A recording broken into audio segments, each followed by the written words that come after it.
l'équipe du 6-9 France Bleu Vaucluse. Et un slasher invité qui fait du bien ce matin pour Pascal Lorenz. On se demande tous, mais qu'est-ce que c'est qu'un slasher, Pascal ? Vous allez le savoir, puisqu'il a plusieurs métiers à moins de 40 ans. C'est le Vauclusien Julien Pensier qu'on reçoit aujourd'hui. Bonjour Julien. Bonjour Pascal, bonjour tout le monde. Bonjour. Vous êtes donc slasher, comme le slash du clavier d'ordinateur. Ça veut dire quoi ? Ah oui, c'est un terme un peu barbare, mais en gros, on pourrait traduire ça en français comme un pluriactif, une personne qui a plusieurs activités professionnelles notamment. Donc c'est mon cas en effet. Multi-entrepreneur, c'est la définition. Pour nos amis belges qui nous écoutent, le slash c'est barre oblique. On appelle ça comme ça sur le clavier d'ordinateur. Quand on vous demande ce que vous faites dans la vie, ça ne tient pas en une phrase puisque vous cumulez les casquettes, Julien. Aujourd'hui, vous êtes prof à l'IFC. On resitue l'IFC ? Alors l'IFC, c'est un centre de formation à Avignon, mais pas que. Et donc je m'occupe de la formation en communication, donc c'est-à-dire du bac plus 2 au bac plus 3. Et donc j'ai la joie d'accompagner des élèves en stratégie de communication. L'IFC où vous avez étudié, vous avez été élève, et ensuite vous avez donc été diplômé, et vous êtes aujourd'hui prof.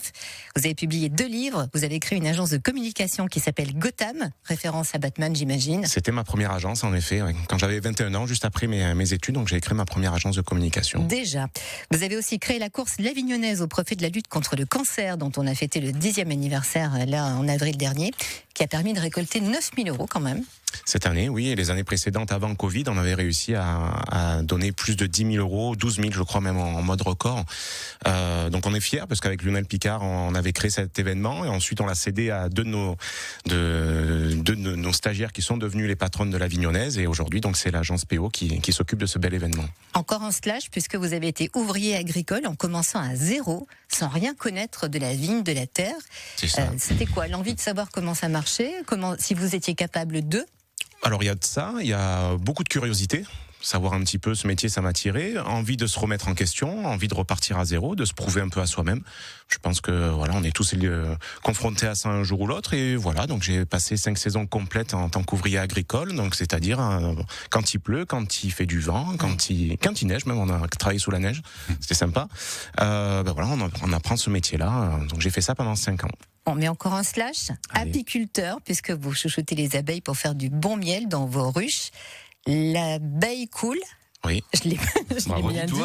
Là aussi, zéro connaissance à la base, la curiosité de savoir comment on faisait du miel. Oui, on peut dire que voilà, mon carburant, c'est la curiosité. Quelque chose m'interpelle, j'essaye de gratter, je fais. Et puis voilà, on apprend comme ça sur le tas. Allez, on rajoute un slash. Vous avez créé un podcast sur le vin, Pierre Bouchon.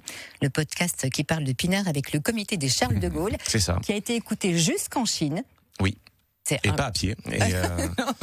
Pour la contrepétrie. Oui. Et puis plus récemment, toujours en étant prof, puisqu'on met des slashs un peu partout, vous avez créé le domaine de Montravel à Domazan, où vous travaillez les abricots en circuit court. C'est meilleur quand c'est d'ici. C'est vous qui le dites et c'est pas faux. C'est ça, voilà. Les abricots Corico.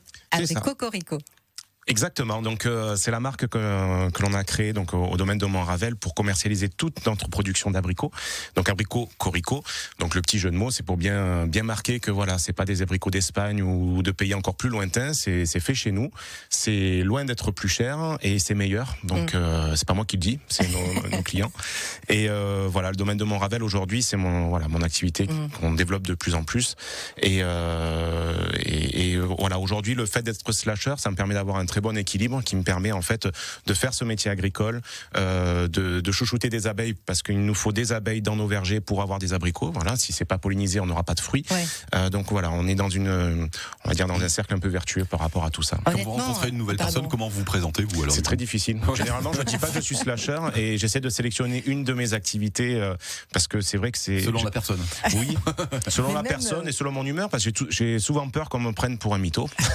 Sur les cartes de visite, ça rentre pas non plus tout ça. Mais honnêtement, c'est vrai que moi je connais peu de personnes qui à moins de 40 ans ont autant d'activités, autant de passion dans la vie. Cette boulimie, c'est quoi ? C'est votre carburant, c'est quoi ? Je sais pas, je demanderai ça à mon psychanalyste quand je le verrai. Mais honnêtement, c'est la soif d'apprendre, la curiosité. Et puis après, faire beaucoup de choses, c'est facile. Après, faut prendre le temps de les faire. Et ça, c'est un petit peu plus difficile. Ouais. Mais bon, dans une journée, il y a 24 heures, donc on peut les exploiter. Votre prochain slash, vous y réfléchissez la nuit, le truc que vous avez envie de faire peut-être plus tard ? Bonne question, de la radio peut-être.